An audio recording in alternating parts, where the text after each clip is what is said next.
Hello, faith leaders, and welcome to Breaktime. Today we are in Psalm 10:10, and we talked about workplace bullying yesterday.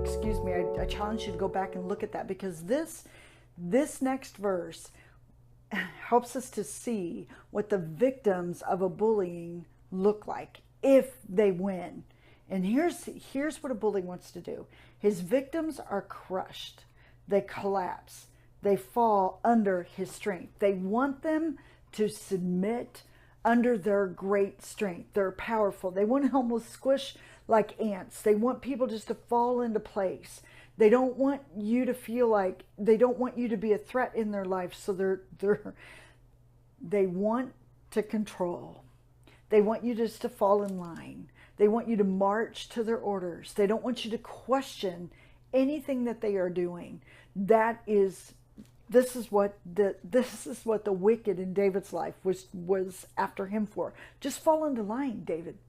Don't compete. Don't use your gifts. Don't be strong in any sort of way, but just be submissive to the place where now you're under my authority. You will do what I say, and when I say it. That is a bully to the extreme. That's what they want. They want control. They want that power. And so remember, that is not how God created you and me.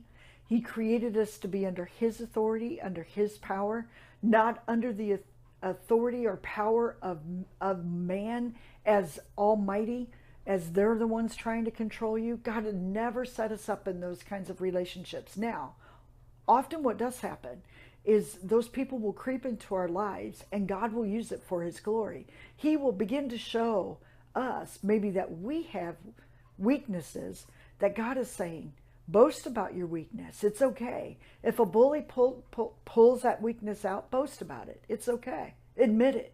Because in your weaknesses, you are made strong. Don't compete with a bully. Don't try to one up a bully, because you'll waste so much energy and time trying to do that. But here it is. My grace is sufficient for you. God tells us, in your weakness is where your greatest strengths are. In a bully, it's the opposite. But God is saying, in your weakness, don't be insecure. So somebody's pulling out your weakness, trying to intimidate you with your weakness. Remember in your heart that God said it's that place where you can boast. It's that place where I am super strong. So don't be intimidated by your own weakness. Remember whose you are. You are beloved. And God doesn't ever shake his finger at you in disgust because you have weaknesses. He's saying that is my greatest place for my sufficiency. He's not asking you to be all sufficient. He's not asking you to be ashamed of the places that you're weak, that I am weak. He's not asking you to bow under some great authority that's trying to crush you to a place, to crush your spirit, to crush you. But God is saying, I want to breathe life into that place where others may be trying to crush you, because don't let the weaknesses intimidate you to be under somebody else's power, but let your weaknesses to come to me, because that is a place where I can be all powerful, and you know what, when God comes in his power, it is not because he wants to control you and manipulate you, but he wants to love you. And his all-powerfulness is a source of great love and a great strength.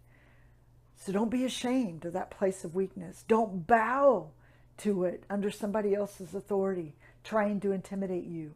But boast. Tell God, here it is. Because I can boast about my weakness, because I know in my weakness is your greatest place of great strength. You, my friend, have a blessed day.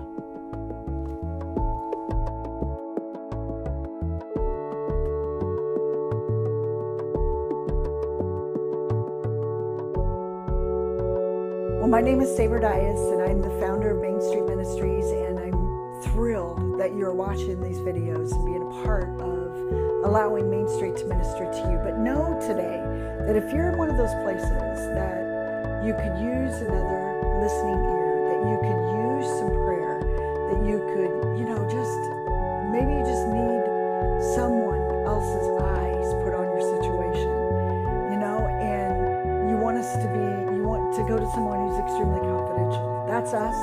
We're here for you. We'll listen.